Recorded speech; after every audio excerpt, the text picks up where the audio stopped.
knows? If everyone on earth did this, how would it work out? You know? And once you start questioning those things regularly, because the feeling to question them is in your heart, it can guide your actions in a loving direction quite strongly. Yeah, so it's supposed to get a feeling in you, because then you can make the decision to truly question, and then that can further guide your actions. That's right. So the problem we face when we're educating people, because, you know, basically my life for the last 2,000 years has been a life of being a teacher. Does that make sense? And just teaching people. The problem with teaching people is if you can't, the substantial thing you need to teach them is that this truth has to be in their own feelings before they can act positively. And unless the truth is in their own feelings, anything they listen to or hear is really a waste of time, isn't it? Unless it's opening their feelings in some way, it's pretty much a waste, right? And in some ways, that's how I feel about all the things I've taught thus far. I sort of thought, well, how many people have opened their feelings since I've been teaching? Very few. And because of that, a lot of the time spent is just sort of wasted, because you end up, and my main question that I ask myself all the time is, how can I affect people's feelings more? Does that make sense? Because if I can somehow affect your feelings more in such that you can allow the feelings of God's truth to enter your heart, if that can be achieved, then you'll make decisions in harmony with the truth that you're listening to, right? But if I'm only influencing your thoughts, it's almost like I haven't talked at all. Yeah? Nothing's changed. If your feelings haven't changed, your motivations won't change, your desires won't change, you won't feel motivated to do to live God's truth in your life and in your heart. You won't be motivated to do it. So unless a teacher can influence the feelings of a person, one way or the other, really his teaching is a waste of time, isn't it? And if you think back to even your school years, when a teacher has influenced your feelings in some way, wasn't that the time you learnt the most? Or influence my faith. Yeah, that's part of your feelings. Because you can influence people's feelings, like we were saying, in a very addictive way. G you up and tell you. But feeding addiction is not changing a person's feelings. In fact, if anything, it's making their feelings more distorted, isn't it?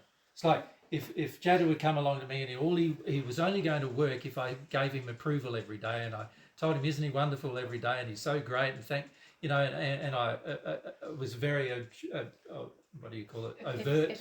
Effusive in my praise, and I glorified him and really made him feel great as a person. Now he might do some work, right? And if I paid him well as well, on top of that, money often influences people a lot. So now he'll do the work. But if I take away all those things from him, will he do the work? Now probably by the time he's got all those things from me, if I took them all away, he'd even be angry with me. He probably wouldn't do the work at all, right? So what we need is people who will do the work because they want to, right? Not because of all those other things that are happening. Like, with the work you did this morning, the environmental work, which is tidying up the mess that humans have created, right? If you look at that environmental work, if somebody praises you for it, gives you some attention for it, and does all these things for it, you'll be more likely to do it. But will it come from your heart? So from God's perspective, it's like it never happened, right? If you are motivated personally to do it, you will do it even if no one's around. And even if you never get a personal reward other than the reward of the accomplishment of what you've done, that would be enough for you. Just that. And you would be motivated to do it. See, I do the work when you're not here. Yeah? So I haven't got anybody even organising it for me or making it happen or telling me I should do it or making me notice that the job is there to do. I don't have anybody telling me any of those things, right? I want to do that. I want to notice. I want to see. I want to take the action. My general philosophy in life now is 2 to 3 hours a day on environmental work is what you do. fixing up the environment, fixing up the damage that other people have done, or even that I've done. This is what you do. A couple of hours a day, you do it every day. After a week, it's 10 to 15 hours. After, a month, it's 30 to 60 hours. After a year, that's a lot of time. And if everybody on the planet did it, probably within a year or two, we'd have a fixed environment, right? Yeah. So that's my general philosophy, and I can't suggest that to you unless I'm doing it, right? So that's what I do. But I do that whether you want me to or not, and whether you like me doing it or not, and whether you help me or not, or whether you pay me or not, And this is the trouble for most people in society is we only do things when we're paid or when we're glorified or given attention or approval or some kind of acceptance. That's the only time we do it. Yeah. But from God's perspective, that's like we never did it. Right? So when we go into the spirit world, we say, I did all these things. And there's a scripture in the Bible that says, did I not prophesy in your name? Did I not do all these works in your name? Did I not? Do you want me to read it? I think I can remember what it is. I'll grab it.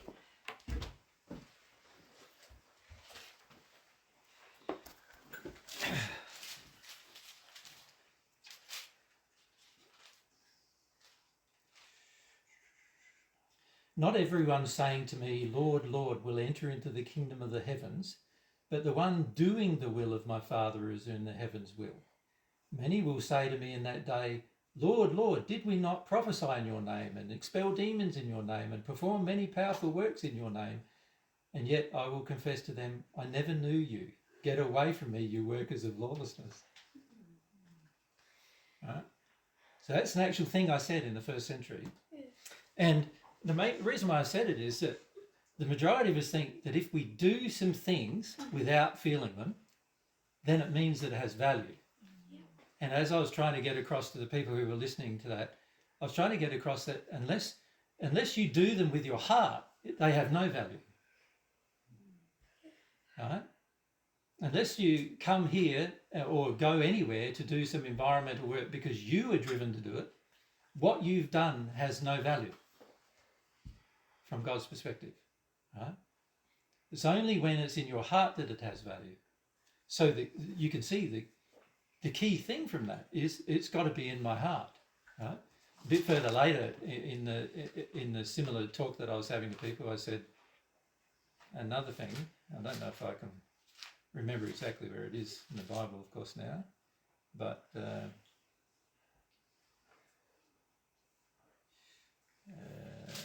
where is it?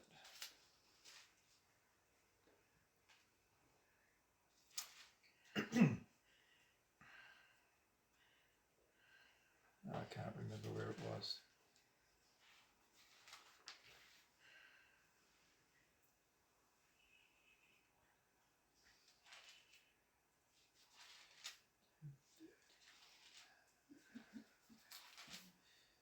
Yeah, here it is. This is why I speak to them in illustrations, because looking, they look in vain, and hearing, they hear in vain. Neither do they get the sense of it. So in other words, I was saying to people, look, you can think you see something and you don't. You can think you hear something and you don't. Because if you don't have the sense of it in your heart, you don't know it. Whether you think you can see it or hear it, you don't know it.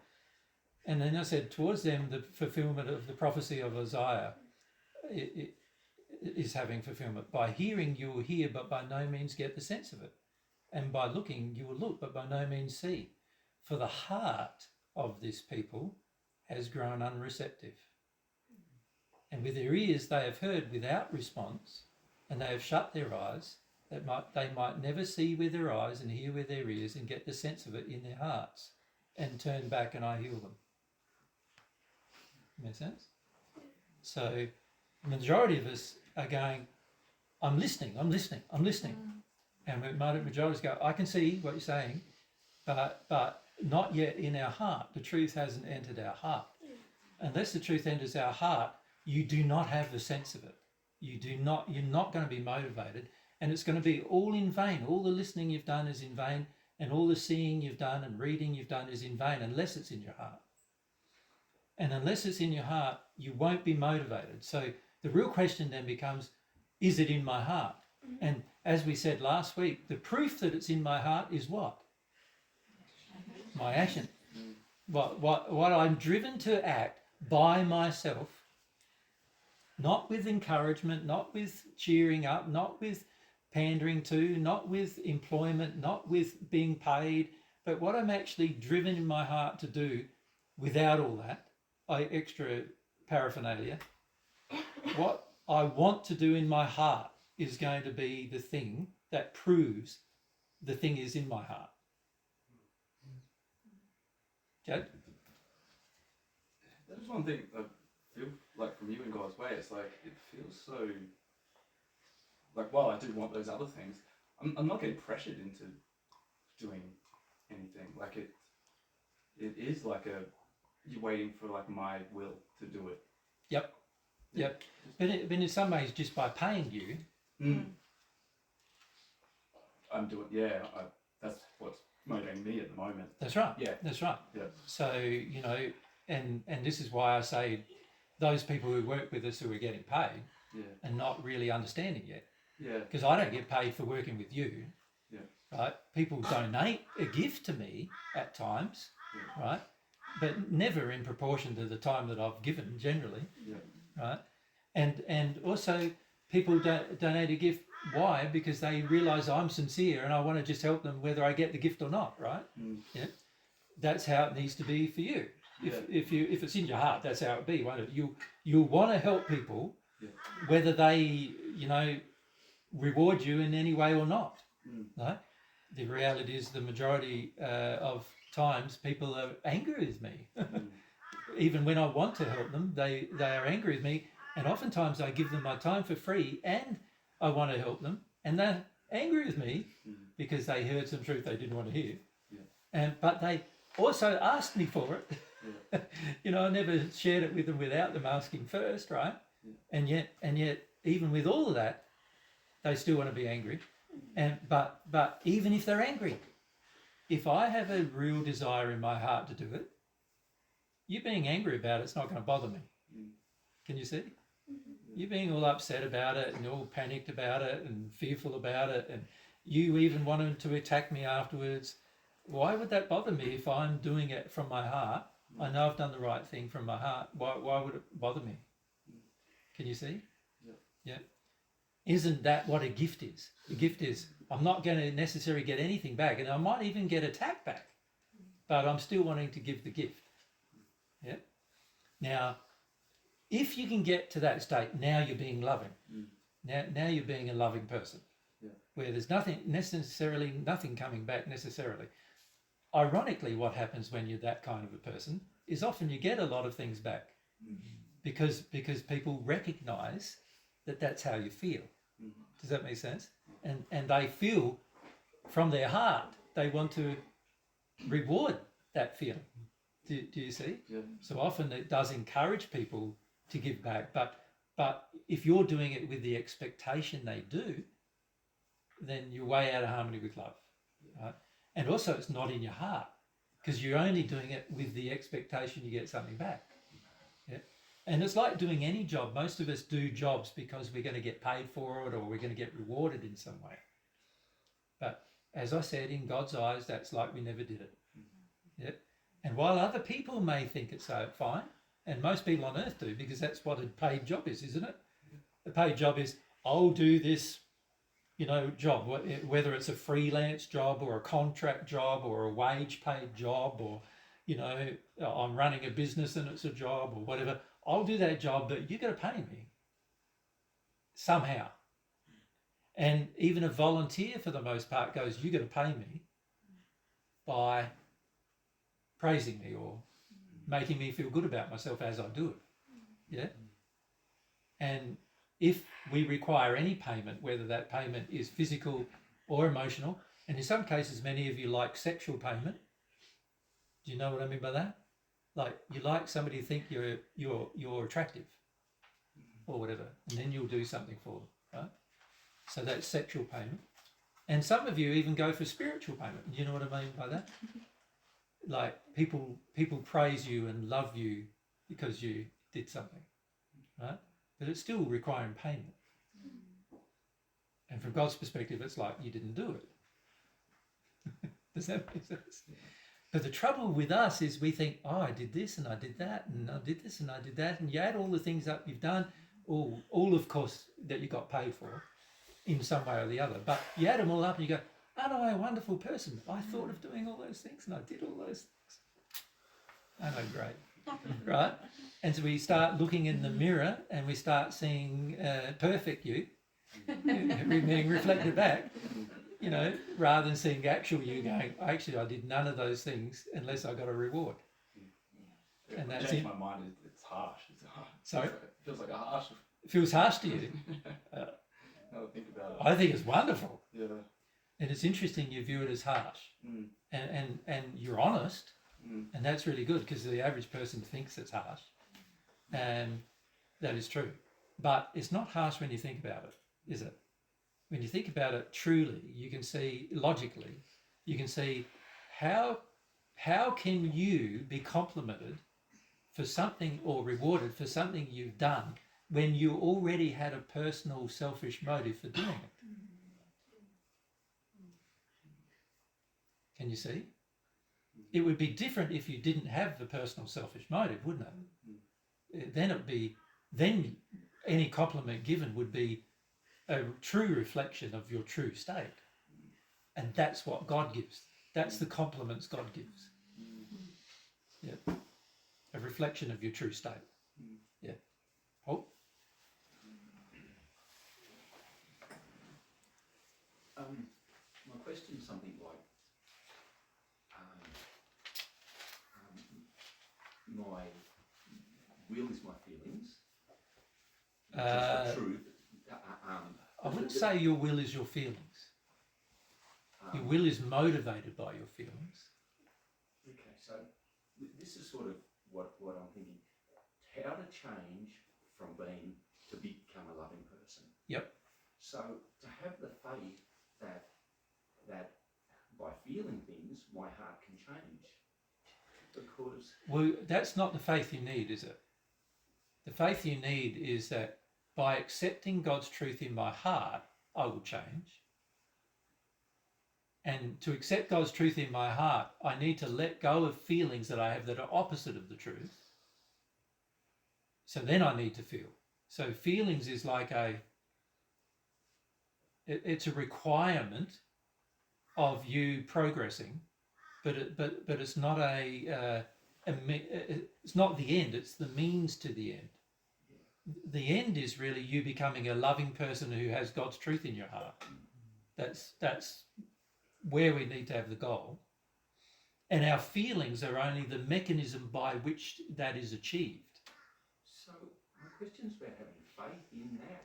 Yes. That I can be different. I can be different towards women. I Yep. can be different towards myself, God, Yep. the world. Yeah. I can be different Yeah. by this process. That's right. So you need to have faith in the process. You could say you have to have faith in God's way. Yes. Is another way of saying it, isn't it? Yes. God's way is to receive God's truth into your heart emotionally. You have to let go of untruths emotionally. Yes. And so that means that I have to trust that there's an emotional process, Yeah. and that I have to at some point have faith that this is God's way of progressing. Make sense? Yep. Now, if you don't have faith in that, you're not going to progress God's way ever. Yeah. Yep. You're going to progress maybe in other ways, and certainly in your intellectual development, and maybe even in your moral development. So you can sort of progress to a degree in your moral development by just rigidly controlling yourself. So, you know, let's say your interactions with women, right? You could go, right, I know that every time I project these things at women, they all get angry at me. You know, and that causes my breakdown of the relationship with women, right? So what I'm going to do is I'm going to control myself. Which I do, yeah. Yeah, yeah. So when you think you do, but not very well. Anyway, this is the trouble with this method is you sort of go, I'm going to control myself, and then you try real hard to control yourself, but there's plenty of moments you slip up, right? Because you're trying hard to do it, and the feeling in you is to still do it. Yeah. And so because the feeling in you is to still do it, in your head, and you're now in a battle with your feelings in a way, aren't you? You're going, oh, but I want to do this, but I can't, because if I do that, then the women will feel upset with me, and then I won't get what I want from them, so I can't do that, but I'd like to do that. And you end up in this very confused bind. And you also end up in a deep level of frustration, usually, right, as a result. And then sooner or later, you get to these stages of, oh, bloody hell, effort, I'm going to do what I want anyway, type of thing. Eventually, you sort of get to that stage as well, because you tried so hard and it still hasn't worked very well because you're not failing at it as well. And that's the general way the average person approaches moral development on earth and in the spirit world. Through a long, forceful effort of control and subjugation of their true feelings. Does that make sense to you? Yep. Now, while you can grow using that method, and there have been people who do grow as a result of using that method, it's very slow, very laborious, and prone to large mistakes. Right? The real method is to get rid of the reason why you want to do something. So in the case of women, why do you want to treat them a certain way? Like, unless that reason goes, unless it disappears from within you, you're going to be fighting it for the rest of your life.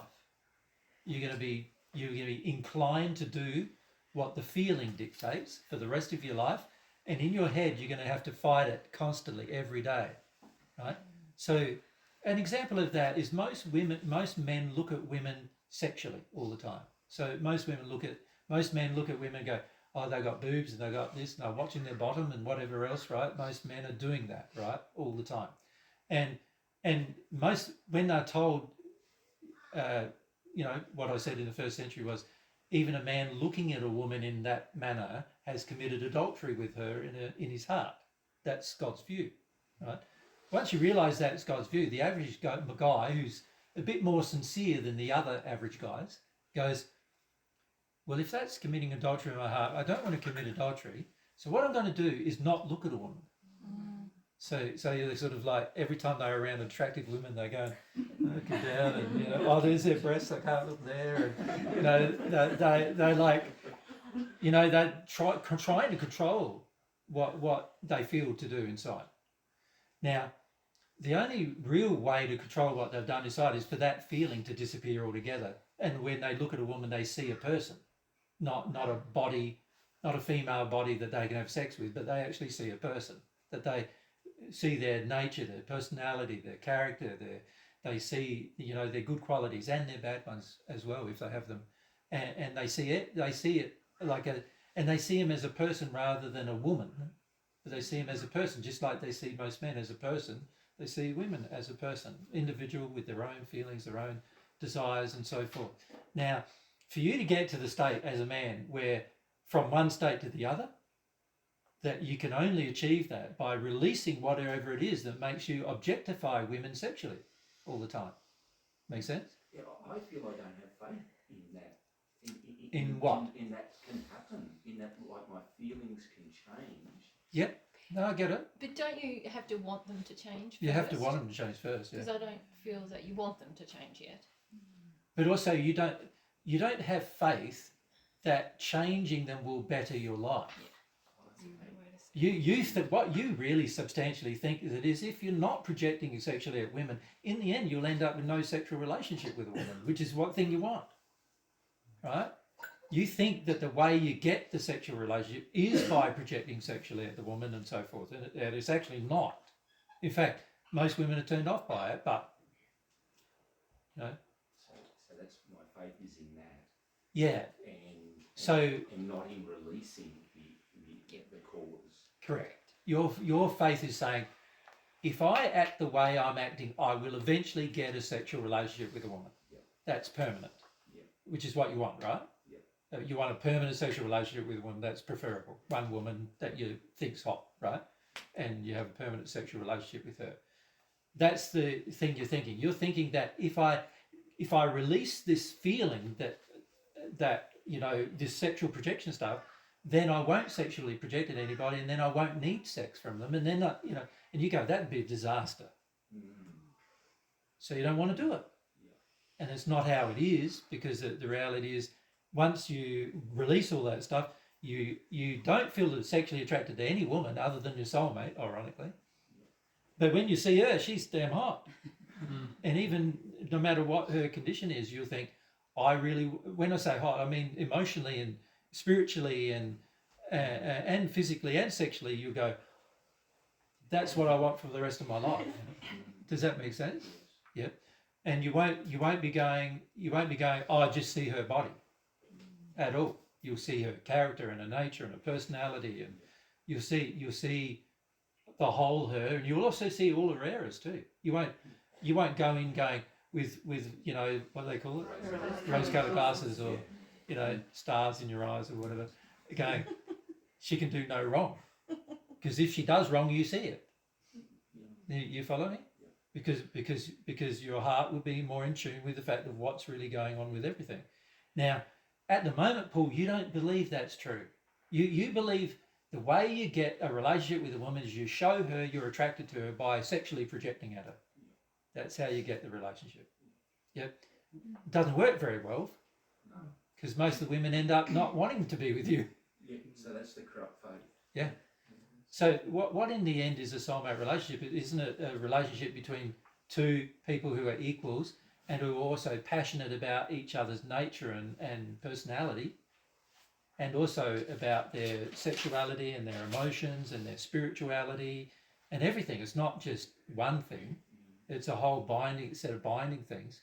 So if you're just focused on the one thing, it's never can't last, right? But you believe it will. You believe at the moment that's the way to go, right? And the problem with believing that is, in your heart, you're basically saying that there's a corrupt faith that says, that's how I get a relationship. And if I don't have this feeling, then, like, if I don't have this sort of sexualized feeling for all women, then eventually, your general view is, if I project it sexually to enough women, eventually one of them will keep me. And I would put to you that if you project sexually at enough women, all of them are going to think you're a sleazebag. Which is very different than them wanting to keep you. Do you understand? Because they know that you are not faithful in your heart. They know that actually you're sharing your sexual energy around in your heart. You follow? So why would they want to be with that? Right? Anybody in their right mind wouldn't want to be. And there are many women who do want to be, but like I said, they're not in their right mind. Yep. And what they really would want is, if you want a relationship that's really binding, that where you're passionate about each other and love each other, care about each other, understand each other, and all those kind of things, starting it on a basis of a sexual projection is a terrible weakness, actually, because if you're injured sexually, you can project at lots of different people, and it means next to nothing, really. Yeah. So the trouble is, while you in your heart have the corrupt faith about it, are you going to be motivated to embrace the true faith about it? Can you see? The corrupt faith has to leave you. And the only way for it to leave you is for you to recognize that it doesn't work. Right? Well, God's given Paul lots of information. How old is Paul now? 58, right?